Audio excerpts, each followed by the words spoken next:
what is a naturalistic worldview? Well, it really sort of is something that is formed by a broad scientism, that whatever we know Mm-hmm. about the world and whatever exists is what sort of comes through the best of what science has to offer. So the entities of reality have to be something that's sort of captured by a ideal physics or bears a close similarity to those sorts of things, right?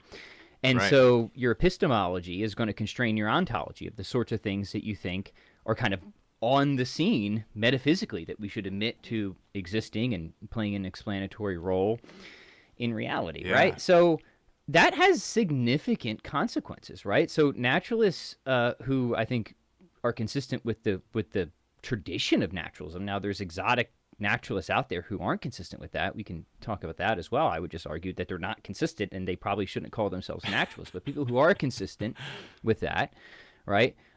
They are in stark contrast to, I think, everything you need to even talk about something like virtue. Like, what is a virtue? It's a perfection of a human power, which assumes that there's a such thing as Right. a human essence that exists in an extra Right. linguistic, extra conceptual sense, right? That's not constructivism, Yeah. right? So, whatever you mean by virtue from that worldview is just not what most people think about when it comes to virtues, right?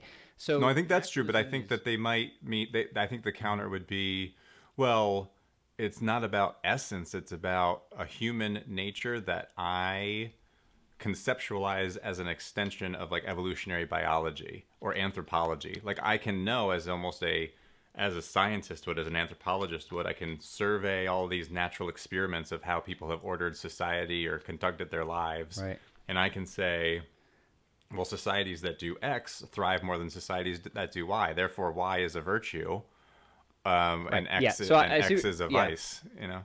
So let's say that now. I mean, what do we mean by thriving? Like they continue to propagate, but why think that that's really good for a human person, right? Again, you're assuming Yeah. essentialism there, and even to think of it that each of these Yeah. people you're surveying are human persons shows that there's some characteristic or underlying property they share in common, Yeah. a human essence, a universal human essence, right? Well, then I think the next thing would be, well, I define human flourishing in a utilitarian, like I want to maximize happiness and minimize suffering. I think that Right, that's a and very then common you, reaction yeah. I get So in at popular level discussions. Yeah. So what I would say is you've given us a hypothetical imperative, but not a categorical one, right? Like if this is what you want, Mm. then you should do that. But a categorical Mm. imperative is do that. Full stop, right? Yeah. So yeah, you can give us all the hypothetical imperatives you want, but that doesn't give me any good Yeah. reason to follow that if I don't want to, right? Because from this whole Right. perspective, it's just Right. Right. Right. something is good because I desire it, not something. It's not the other way, which is a traditional way that I ought to desire what is really good, and what is really good is grounded Yeah.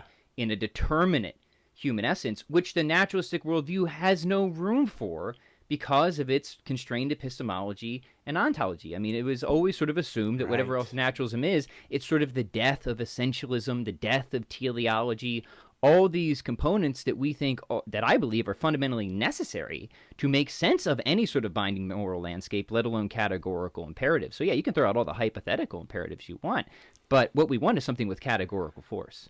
What is your sort of instinct or experience, or how would you suggest engaging with people who hold the positions I just rattled off? Right. I'm a naturalist.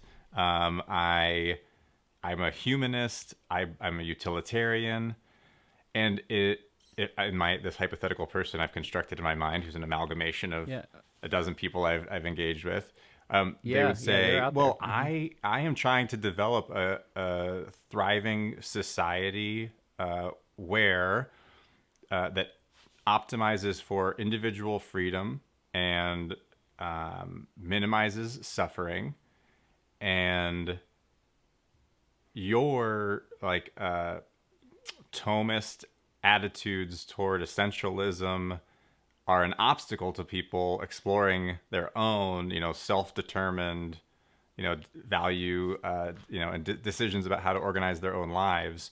So, how do you, is there any Yeah. way to engage productively with that worldview,